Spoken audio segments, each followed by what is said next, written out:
Hello students, कैसे हैं आप लोग।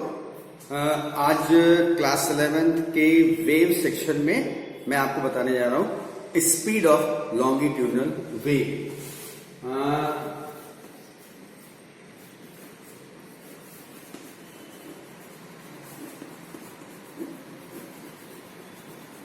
Longitudinal wave. पिछले लेक्चर में मैंने आपको ट्रांसवर्स वेव की स्पीड के बारे में डिस्कशन किया था। आज हम लॉन्गिट्यूडनल वेव की स्पीड के बारे में डिस्कशन करेंगे। स्टूडेंट्स, आपको मालूम है कि longitudinal waves solid, liquid, gas और तीनों मीडियम में पाई जाती हैं। सॉलिड, लिक्विड और गैस तीनों मीडियम में पाई जाती हैं, ठीक है। और इनकी स्पीड किस पे डिपेंड करती है? Speed of longitudinal wave depends on the following property of the medium. और प्रॉपर्टी क्या है? Inertia and elasticity. यानी स्पीड डिपेंड करती है इलास्टिसिटी और इनर्शिया, इन दो प्रॉपर्टी पर। उसके शेप पर या एम्पलीट्यूड पर इस पे डिपेंड नहीं करती, राइट। तो अब हम सबसे पहले बात करेंगे सॉलिड्स में। देखिए, सॉलिड सबसे पहले जो फॉर्मूला दिया गया V is equal to K plus 3/4 eta upon D. The formula given was K plus 3/4 eta by D. इसमें क्या है? K bulk modulus of elasticity, eta क्या है? Modulus of rigidity and D density of the gas. ये general formula है, ठीक है, extended form का। अब अगर मैं इसकी बात कर रहा हूं किसी सॉलिड की, तो ये जनरल फॉर्मूला है, राइट। लेकिन अगर मैं बात करूं एक रॉड ले रहा हूं स्टील की, ठीक है, स्टील की रॉड ले रहा हूं, उसमें क्या होगा? तो उसके लिए कहते हैं formula is V is equal to √y by d. Speed of longitudinal waves in a solid metallic rod is given by V is equal to √y by d. Y क्या है? यंग्स मॉडुलस ऑफ इलास्टिसिटी और D क्या है? Density, ठीक है। तो students, ये formula है लॉन्गिट्यूडनल वेव्स का, सॉलिड जो कि रॉड के फॉर्म में है उसमें स्पीड का। अब देखिए, अगर हम आयरन ले लें और आयरन का यंग्स मॉडुलस ऑफ इलास्टिसिटी रखें और आयरन की डेंसिटी लिखें, तो जो आपका वैल्यू आता है यंग्स मॉडुलस ऑफ इलास्टिसिटी रखिए, डेंसिटी रखिए, तो जो इसकी वैल्यू आती है 5094 मीटर पर सेकेंड। और ये कौन सा है? थ्योरेटिकल वैल्यू, क्योंकि वैल्यू पुट करके निकाले ना। आयरन के लिए Y और D रखा और आपने जो वैल्यू निकाली है इतनी आ रही, और जबकि एक्सपेरिमेंटल वैल्यू कितनी है? 5130 मीटर पर सेकेंड। तो आसपास आ रहा है, ठीक है। और ये फॉर्मूला फाइनल, राइट। ये हो गया speed of longitudinal waves in solid. इसके बाद जब लिक्विड की बात आती है, तो देखिए, आप वीडियो पॉज करके नोट करते रहिएगा। इन लिक्विड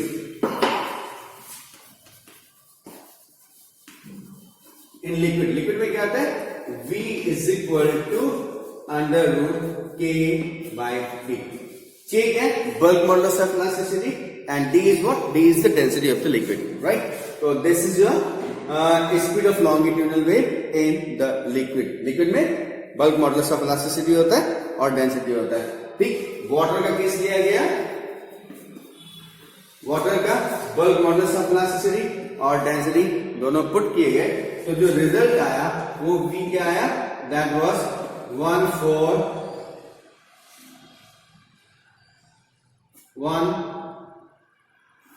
1456, ऐसे कुछ है, 1400 समथिंग के आसपास आया मीटर पर सेकेंड, राइट। और ये कौन सा वैल्यू हो गया?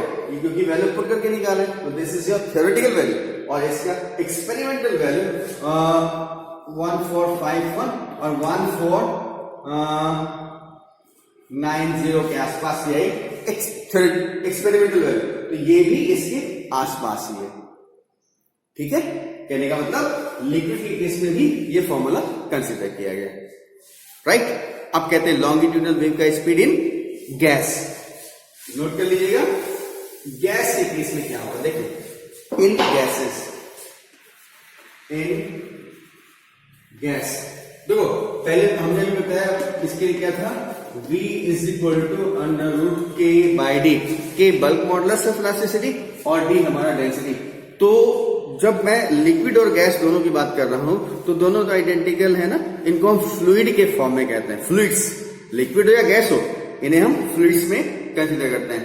तो सबसे पहले जो फॉर्मूला दिया गैस के लिए, बोला है this will be the formula for the speed of longitudinal wave in gases, bulk modulus of elasticity upon density. लेकिन न्यूटन साइंटिस्ट ने इसमें थोड़ा सा करेक्शन किया और कहा एक्चुअली जब गैस में लॉन्गिट्यूडनल वेव ट्रेवल करती है तो टेम्परेचर कांस्टेंट रहता है, और जब टेम्परेचर कांस्टेंट रहता है तो बल्क मॉडुलस ऑफ इलास्टिसिटी के जो है वो गैस के इनिशियल प्रेशर के बराबर होता है। At constant temperature bulk modulus of elasticity is equal to the initial pressure of the gas. तो उन्होंने क्या किया, Newton's formula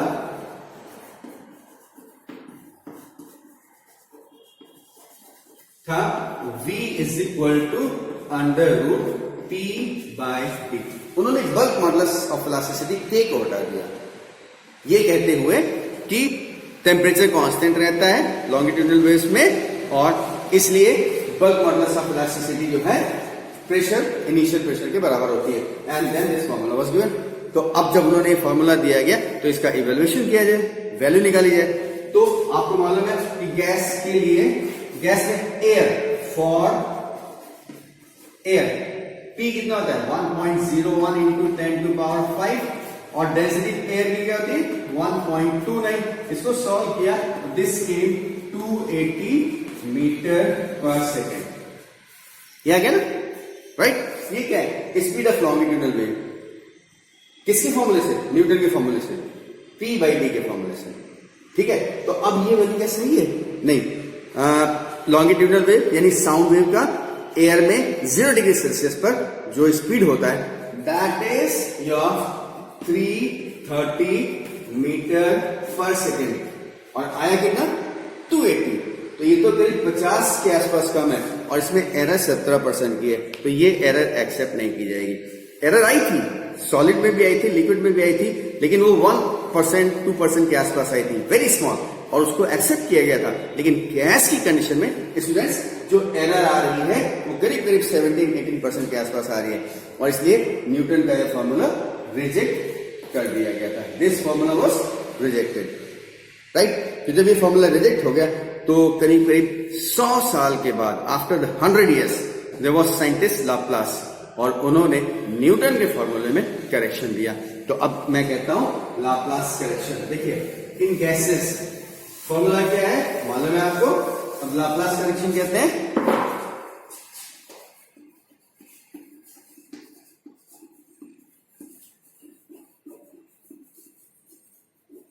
Laplace correction. Laplace ने न्यूटन के फॉर्मूले में करेक्शन ये कहते हुए दिया, पहले तो उन्होंने स्टडी किया न्यूटन का जो कॉन्सेप्ट था, तो आपको मैंने अभी बताया थोड़ी देर पहले कि न्यूटन ने कहा क्योंकि जब टेम्परेचर कांस्टेंट रहता है तो bulk modulus of elasticity initial pressure के बराबर होता है, तो के की जगह उन्होंने पी कर दिया। लाप्लास ने इसी में थोड़ा सा करेक्शन देखा, उन्होंने कहा कि लॉन्गिट्यूडनल जब वेव ट्रेवल कर रही है तो ये किससे बनती है, कंप्रेशन और रेयरफैक्शन से, और जब कंप्रेशन और रेयरफैक्शन से बनेगी तो कंप्रेशन के टाइम पे हीट बाहर आएगी और रेयरफैक्शन के टाइम पे हीट इवॉल्व होगी, एब्जॉर्ब होगी। तो इसका मतलब ये हीट बाहर निकल रही है, एब्जॉर्ब हो रही इसकी, और ये प्रोसेस ऑफ कंप्रेशन और रेयरफैक्शन इतना स्ट्रॉन्ग फास्ट हो रहा है, इतनी तेजी से हो रहा है कि जो हीट प्रोड्यूस हो रही है या एब्जॉर्ब हो रही है वो एडजस्ट नहीं हो पा रही है। Means when longitudinal wave travels in the medium, the temperature of medium not remains constant. Newton ने क्या कहा था, टेम्परेचर कांस्टेंट रहता है, लेकिन लाप्लास ने बताया कि इनफैक्ट कंप्रेशन और रेयरफैक्शन की तेजी से बनने के कारण टेम्परेचर कांस्टेंट नहीं रहता, और जब टेम्परेचर कांस्टेंट नहीं है तो प्रोसेस आइसोथर्मल नहीं होगा। आपको मालूम है कांस्टेंट टेम्परेचर की कंडीशन में आइसोथर्मल प्रोसेस होता है, और जब टेम्परेचर कांस्टेंट नहीं होता है तो प्रोसेस क्या होता है? एडियाबेटिक। और स्टूडेंट्स, एडियाबेटिक प्रोसेस में bulk modulus of elasticity initial pressure का गामा टाइम्स होता है। न्यूटन ने क्या कहा था? आइसोथर्मल प्रोसेस में बल्क मॉडुलस ऑफ इलास्टिसिटी हमारा इनिशियल प्रेशर के बराबर होता है। तो न्यूटन का फॉर्मूला आ गया, लेकिन लाप्लास ने करेक्शन किया और बोला कि एक्चुअली ये जो बल्क मॉडुलस ऑफ इलास्टिसिटी है कांस्टेंट टेम्परेचर न होने की वजह से, एडियाबेटिक प्रोसेस होने की वजह से इनिशियल प्रेशर का गामा टाइम्स होगा। तो उन्होंने फॉर्मूला क्या दिया? V is equal to under root gamma P by D. Gamma Newton का क्या था? V is equal to P by D, लेकिन लाप्लास ने दिया gamma P by D. Gamma क्या है? Gamma is the ratio of two specific heats Cp upon Cv, right? और for the air its value is 1.4। For air gamma is equal to 1.4 and therefore V is equal to 1.4 into 280। P by D तो निकाल चुके हैं, इसको जब multiply करेंगे तो it comes approx 330 metre पर सेकेंड। और ये फॉर्मूला, ये वैल्यू जो आई है, ये बिल्कुल वही वैल्यू है जो साउंड की एयर में 0 डिग्री सेल्सियस पर स्पीड होती है, और इसलिए ये फॉर्मूला एक्सेप्ट हो गया था। This was all about the speed of longitudinal waves. Clear? अब देखिए स्टूडेंट्स, इसको नोट करते चलिएगा साथ में वीडियो पॉज करके। अब जो ये फॉर्मूला आया तो लॉन्गिट्यूडनल वेव की स्पीड पर इफेक्ट क्या होगा, किसका? देखिए मैं बताता हूं।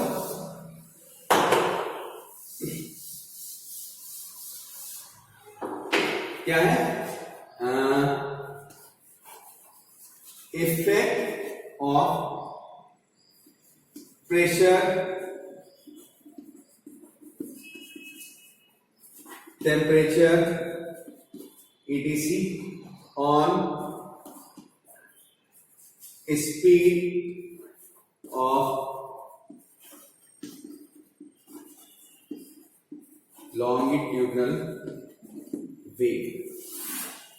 इफेक्ट देखना है हम लोगों को। तो सबसे पहले देखिए स्टूडेंट्स, क्या है कि हमको मालूम है V is equal to under root gamma P by D, ये फॉर्मूला है। अब देखते हैं इफेक्ट ऑफ प्रेशर। प्रेशर का इफेक्ट देखिए क्या होगा। तो ये क्या कहता है? ये रिलेशन कहता है V is proportional to under root P, यानी प्रेशर बढ़ेगा तो वेलोसिटी बढ़ेगी। लेकिन ये गलत है। क्यों? क्योंकि जैसे मान लीजिए कंटेनर है और इसमें आपने प्रेशर बढ़ाया तो पिस्टन नीचे आएगा तो वॉल्यूम कम होगा, प्रेशर बढ़ाएंगे तो वॉल्यूम कम होगा तो डेंसिटी बढ़ जाएगी। यस, तो हम कह सकते हैं कि जब प्रेशर बढ़ेगा तो डेंसिटी भी बढ़ जाएगी। यस, और प्रेशर और डेंसिटी का ratio, experimentally it was found that the ratio of pressure and density remains constant. ठीक है, क्या कहेंगे?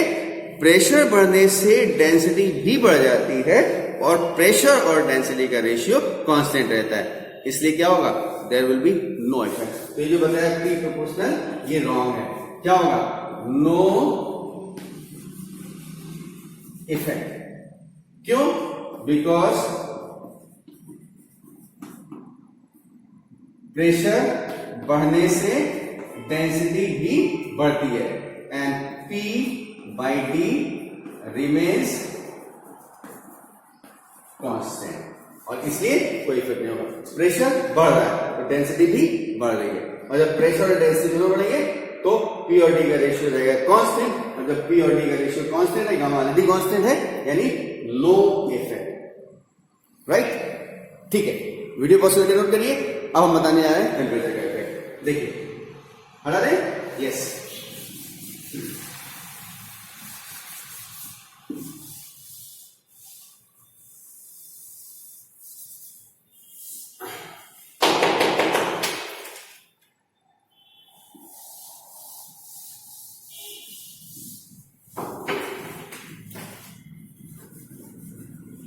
Effect of temperature. देखिए, हमको मालूम है V is equal to under root gamma P by D. Yes, फिर ये मालूम है PV is equal to RT। तो P वॉल्यूम का मतलब mass upon density is equal to RT। इसका मतलब P by D is equal to RT by M। तो P बाई D की वैल्यू RT बाई MI है, मैं यहाँ लिख दूं तो क्या हो जाएगा, therefore V is equal to under root gamma और P बाई D की जगह RT बाई M। यस, ये फॉर्मूला है। R गैस कांस्टेंट है, सॉरी R गैस कांस्टेंट है, gamma ratio of specific heat CP/C and N अगर 1 मोल gas है तो मॉलिक्यूलर वेट ये भी कांस्टेंट है। तो बचा क्या T, यानी V is proportional to under root T, यानी टेम्परेचर बढ़ने से वेलोसिटी बढ़ेगी। क्लियर? क्या? With increase in temperature velocity of the gas increases. Clear? Temperature बढ़ेगा तो लॉन्गिट्यूडनल वेव की वेलोसिटी बढ़ेगी। क्लियर? यहां तक समझ में आ गया? अब हम देखिए यहां से मिटा रहे हैं, इसको वापस लिखेंगे, ये नोट कर लिए, डायरेक्टली प्रोपोर्शनल, टेम्परेचर बढ़ा तो वेलोसिटी बढ़ी। अब देखिए वापस फिर से आ रहे हैं, हम इस फॉर्मूले को ऊपर लिख रहे हैं, V is equal to under root gamma RT by M, और यहां सब हटा दिया मैंने। अब देखिए कितने टेम्परेचर पे क्या फर्क पड़ रहा है ये चेक करना है। देखिए at 0 degree Celsius V not is equal to under root gamma R by M, और T के डिग्री सेल्सियस केल्विन में कन्वर्ट करेंगे तो 0, T की जगह 0 रखेंगे डिग्री सेल्सियस में, लेकिन जब केल्विन में कन्वर्ट करेंगे तो क्या हो जाएगा, अंडर रूट 0 प्लस 273, यानी V not is equal to under root gamma R by M and under root 273, equation number 1। अब ये तो 0 पे आ गया। अब T temperature 10 degree, 15 degree, 30 degree कुछ भी है तो T, तो अब एट T डिग्री सेल्सियस, ये सब नहीं कर रहा हूं, डायरेक्ट लिख रहा हूं, VT is equal to under root gamma R by M under root, अब क्या आ जाएगा, 0 प्लस 273 की जगह T प्लस 273 है ना, T डिग्री ले रहा हूं तो T प्लस 273, तो इसको 273 प्लस T लिखेंगे, 273 प्लस T, ये हो गया इक्वेशन नंबर 2। अब 2 को 1 से डिवाइड करते हैं, यहां देखिएगा 2 डिवाइडेड बाय 1 क्या हो जाएगा, VT by V not. VT क्या है, under root gamma R by M और into under root 273 plus T। V not क्या है, ये under root gamma R by M into under root 273, ये कैंसिल हो जाएगा, ये क्या मिलेगा, ये मिल जाएगा under root 273 plus T upon 273, ये हो जाएगा VT by V not is equal to 1 plus T upon 273 power 1/2। ये अंडर रूट का मतलब ये दिस अपॉन दिस 1 हो जाएगा, और ये T अपॉन दिस मतलब ये चीज हो गया, और अंडर रूट का मतलब पावर 1/2। तो अब हम इसको बाइनोमियल एक्सपेंशन करेंगे तो क्या हो जाएगा, VT by V not is equal to 1 plus 1/2 into T by 273 and remaining terms को इग्नोर करेंगे। ठीक है, वी गॉट दिस वैल्यू, तो इसका मतलब VT is equal to V not 1 plus T upon 546। V not क्या है, स्पीड एट 0 डिग्री सेल्सियस, और ये कितनी है, दिस इज 330, मैं आता हूं, तो VT इज इक्वल टू 330, इससे मल्टीप्लाई करेंगे और इससे करेंगे तो प्लस 330 इंटू T अपॉन 546। अब 330 अपॉन 546 क्या आ रहा है, ये आता है VT is equal to 330 plus 0.61 T, ये रिलेशन आ रहा है। अब 330 क्या है, 330 है हमारा V नॉट, तो मैं यहां पे रख देता हूं, अगले स्टेप में ना लिख करके, चलो लिख देता हूं, अगले स्टेप में लिख देना चाहिए, इसको हम लिख सकते हैं Vt is equal to V naught plus 0.61 T,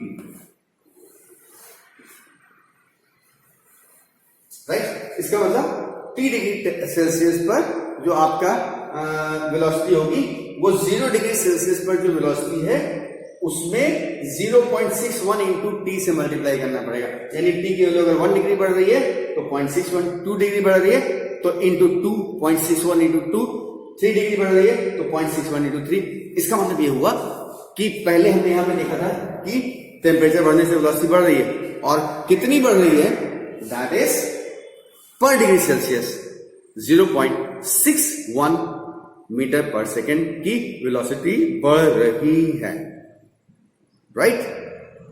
ठीक है, ओके। तो स्टूडेंट्स मेरा यहां पे कंप्लीट हो गया, और remaining tomorrow next lecture. Thank you, God bless you, right. Video pause करके नोट कर लीजिएगा, ठीक है, थैंक यू।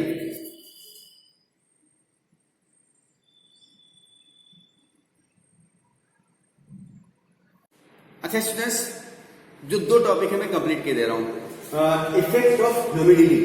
देखिए आपको मालूम है V is equal to under root gamma P by D, और ये क्या कहता है कि V is proportional to 1 by root D density.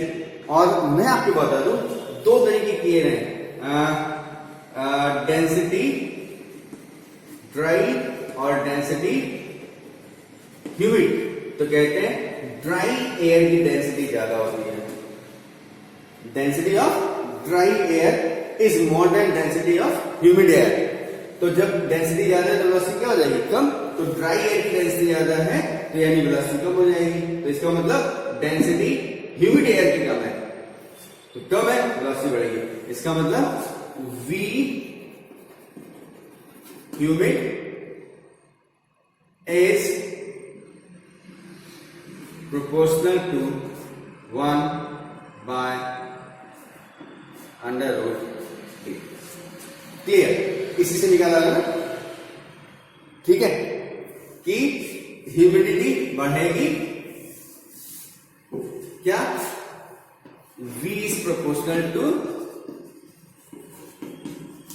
Humidity. Humidity बढ़ेगी तो वेलोसिटी बढ़ेगी, क्यों, क्योंकि ह्यूमिडिटी बढ़ने से डेंसिटी कम होती जाएगी, और डेंसिटी कम होगी तो वेलोसिटी बढ़ जाएगी। यानी ह्यूमिडिटी बढ़ी तो वेलोसिटी बढ़ी। तो this is the effect of humidity. अब एक चीज और देखिए, इफेक्ट ऑफ, सुन लीजिएगा, इफेक्ट ऑफ एयर। साउंड जिधर जा रही है उधर ही एयर है तो अपने आप से बढ़ जाएगी, यानी W प्लस V। अगर एयर जिधर ब्लो कर रही है उधर ही साउंड है, और अपोजिट होगा तो यहाँ क्या हो जाएगा, माइनस हो जाएगा। तो नेचुरली एयर ब्लो कर रही है साउंड के डायरेक्शन में तो स्पीड बढ़ जाएगी, अपोजिट डायरेक्शन में एयर ब्लो कर रही है तो स्पीड कम हो जाएगी। और लास्ट, इफेक्ट ऑफ फ्रीक्वेंसी। देखिए इफेक्ट ऑफ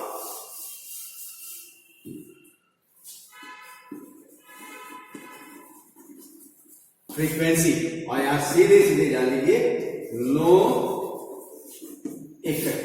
फ्रीक्वेंसी के चेंज होने का कोई इफेक्ट नहीं पड़ता है, दैट्स इट। तो हमारा लॉन्गिट्यूडनल वेव की स्पीड और उसके बाद उस पर डिफरेंट फैक्टर्स के इफेक्ट, ये टॉपिक मेरा कंप्लीट हो गया। Thank you, God bless you, right.